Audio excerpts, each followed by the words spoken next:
The morning fog hung low over the jungle, a heavy white curtain that blurred every sound and shape. It was the kind of silence that didn't comfort. It warned. Every tree seemed to be holding its breath, waiting for something ancient to wake. Dr. Rehan moved carefully through the thick undergrowth, the strap of his backpack digging into his shoulder. A paleontologist known for chasing legends, he had come here following rumors. Villagers whispering about massive claw marks and bones unearthed by the last flood. "This isn't just folklore," he said, checking the GPS tracker. "If the locals are right, something big was buried here." Behind him, Zara, a wildlife photographer, adjusted her camera lens.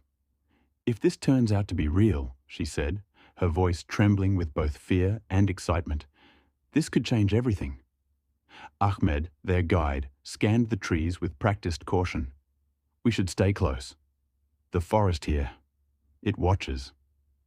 The ground was soft and damp. Each step sank slightly into the mud, and the air smelled of rotting leaves and stagnant water. Somewhere far away, a stream murmured through the silence. "There's a river nearby," Ahmed said. But before he could finish, the earth gave way beneath Rehan's feet. He crashed into a shallow pit with a grunt.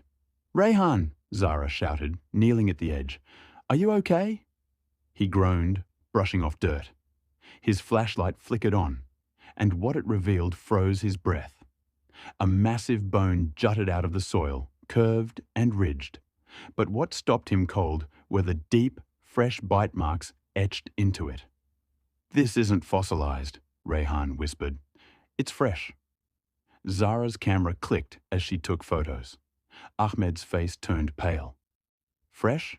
You mean whatever did this is still alive?" Before Rehan could answer, a low, guttural rumble drifted through the trees.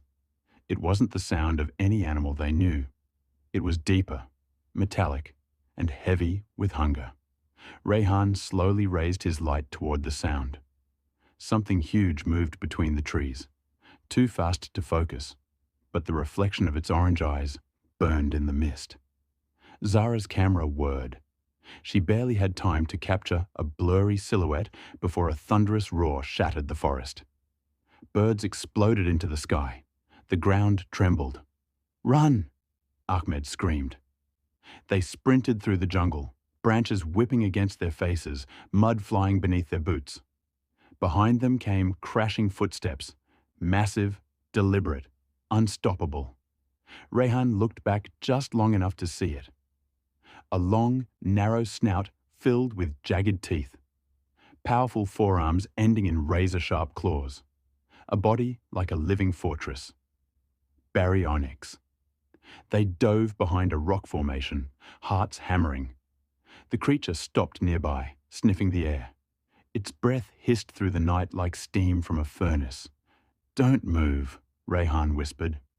The Baryonyx prowled past, its tail sweeping through the ferns. For a moment it paused, its eye glinting just inches from Zara's lens. Then, with a slow, rumbling growl, it turned and disappeared into the fog. Zara exhaled shakily. That wasn't supposed to exist. Rehan stared at the claw marks gouged into the stone beside him. "No," he said quietly. "But it does." The jungle fell silent again, as if the earth itself had sealed the moment in fear. And deep within the mist, the monster's roar echoed once more. A reminder that their discovery was not a triumph, but a warning.